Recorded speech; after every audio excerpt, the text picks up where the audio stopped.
Hello दोस्तों, स्वागत है आपका मेरे यूट्यूब चैनल एनबी एकेडमी में। आशा करता हूँ कि आप ठीक होंगे। इस चैनल में हमारी कोशिश रहती है कि सब्जेक्ट्स को कुछ सिंपल तरीके से बच्चों को समझा सकें।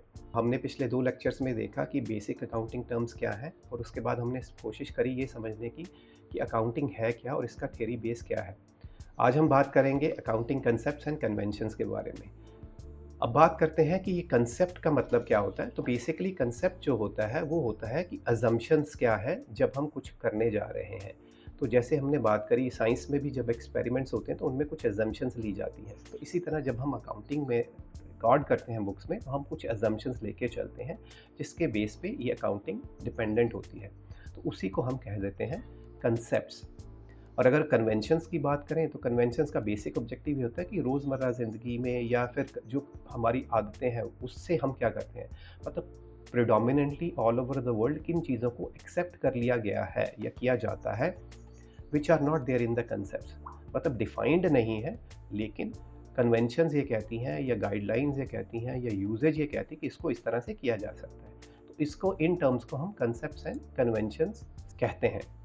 अब अगर आप थ्योरी पढ़ेंगे तो इसमें बहुत सारी बुक्स में इसको कभी प्रिंसिपल्स कहा जाता है, कभी पोस्टुलेट्स, कभी कन्वेंशंस। तो ये सारी चीज़ें एक ही हैं। तो हमारा ऑब्जेक्टिव सिर्फ इतना रहेगा कि चाहे आप उसको कंसेप्ट कहें, चाहे कन्वेंशंस कहें, इन सब को स्टडी करना अच्छे से और इनका मतलब समझना।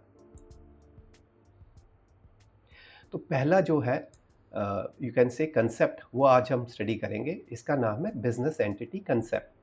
तो बिजनेस एंटिटी कंसेप्ट बहुत सिंपल कंसेप्ट है और ये बेसिक कंसेप्ट है। इसी से हमारी जो है अकाउंटिंग का बेस बनता है। ये कंसेप्ट कहता है कि जो ओनर है, जो बिजनेस ओनर है, वो अलग है और जो बिजनेस है वो अलग है। अब ये जो अकाउंटिंग रिकॉर्ड्स बनाए जाते हैं, बिजनेस के पॉइंट ऑफ व्यू से बनाए जाते हैं, ना कि ओनर के पॉइंट ऑफ व्यू से। नेक्स्ट कंसेप्ट जिसके बारे में हम बात करेंगे वो है मनी मेजरमेंट कंसेप्ट। ये कंसेप्ट कहता है कि बुक्स ऑफ अकाउंट्स में सिर्फ वही चीज़ें या वही ट्रांजैक्शंस और इवेंट्स रिकॉर्ड की जाएंगी जिनको हम मनी से मेजर कर सकते हैं, यानी जो मेजरेबल है। अब उसकी एग्जांपल क्या है? जैसे परचेजेस हम कुछ करते हैं, सेल्स करते हैं, किसी से पैसे उधार लेते हैं, किसी को उधार देते हैं। ये सारी चीज़ें जिनको हम मॉनेटरी टर्म्स में मेजर कर सकते हैं। अब इसके अलावा भी बहुत सारी ट्रांजैक्शंस हो सकती हैं ऑर्गेनाइजेशन में जो बिज़नेस के लिए बहुत इंपॉर्टेंट है, जिसको हम एक्सक्लूड कर देते हैं। जैसे आपकी जो एम्प्लॉइज़ हैं वो कितने एफ़िशिएंट हैं, आपका जो एमडी है वो कितना स्ट्रॉन्ग है, आपके आर-एन-डी में कितनी स्ट्रॉन्ग एक्टिविटीज़ होती हैं। तो ये सारी चीज़ें इंपॉर्टेंट है बिज़नेस के लिए, लेकिन क्योंकि हम इन सब चीज़ों को मेजर नहीं कर सकते हैं, इसीलिए ये चीज़ें रिकॉर्ड नहीं होती हैं। नेक्स्ट पॉइंट आ जाता है कि ये जो हम ट्रांज़ैक्शंस रिकॉर्ड करेंगे, ये फ़िज़िकल यूनिट्स में नहीं बल्कि मॉनेटरी टर्म्स में भी होनी चाहिए रादर। तो जैसे सपोज़ हमने बिज़नेस ने 1000 टेबल्स खरीदे या 500 चेयर्स खरीदी, ठीक है? अब उसको उसको जब हम अकाउंटिंग में रिकॉर्ड करेंगे तो हम वहाँ पे ये नहीं लिखेंगे कि हमने 1000 टेबल्स खरीदे या 500 चेयर्स खरीदी। वहाँ पे हम इनकी वैल्यू में इसके ट्रांज़ैक्शंस को नोट करेंगे, ठीक है? तो मतलब ये है कि जब भी हम कोई ट्रांज़ैक्शंस करते हैं तो उसका सिर्फ़ और सिर्फ़ मॉनेटरी एस्पेक्ट, अगर वो उसका मॉनेटरी एस्पेक्ट है, तो वो ट्रांज़ैक्शन रिकॉर्ड होगी और उसी मॉनेटरी वैल्यू से होगी। आज का हम लास्ट कंसेप्ट करेंगे गोइंग कंसर्न कंसेप्ट। ये भी बहुत इंपॉर्टेंट कंसेप्ट है, अकाउंटिंग का बेस बनाता है। तो गोइंग कंसर्न कंसेप्ट में हम ये अज्यूम करते हैं जो बिज़नेस है वो परमानेंटली चलता रहेगा, हमेशा चलता रहेगा। मतलब वेरी लॉन्ग पीरियड तक चलता रहेगा, आने वाले टाइम में इसके बंद होने की कोई उम्मीद नहीं है।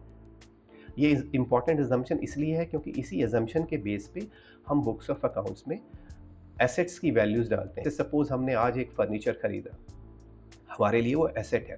आज से 5 साल बाद या 10 साल बाद उसकी वैल्यू नेग्लिजिबल ही हो, लेकिन हम बुक्स में जो दिखा रहे हैं हम उसी हिसाब से उसको दिखाते रहेंगे। तो ये एक इम्पॉर्टेंट कंसेप्ट होता है। तो आई होप आपको ये वीडियो अच्छी लगी होगी। इसमें हमने अकाउंटिंग कंसेप्ट्स की बेसिक्स के बारे में बात करी और इसमें हमने 3 अकाउंटिंग कंसेप्ट्स डिस्कस किए जो बहुत बेसिक थे। पहले हमने बात करी बिज़नेस एंटिटी कंसेप्ट की, जिसमें हमने ये बात करी कि जो बिज़नेस है और बिज़नेस ओनर है वो दोनों डिफरेंट माने जाते हैं। फिर हमने मनी मेजरमेंट कंसेप्ट की बात करी जिसमें हमने ये बात की कि जो बिज़नेस अकाउंटिंग में ट्रांजैक्शंस होती हैं वो सिर्फ मॉनेटरी ट्रांजैक्शंस होती हैं और मॉनेटरी वैल्यू में ही रिकॉर्ड की जाती हैं। और एंड में हमने बात करी गोइंग कंसर्न कंसेप्ट के बारे में जिसमें ये कहा गया है कि ऑर्गेनाइजेशन है वो परमानेंट चलती रहेगी। अगर आपको वीडियो अच्छी लगी हो तो लाइक करें, सब्सक्राइब करें और शेयर करें। Thank you so much.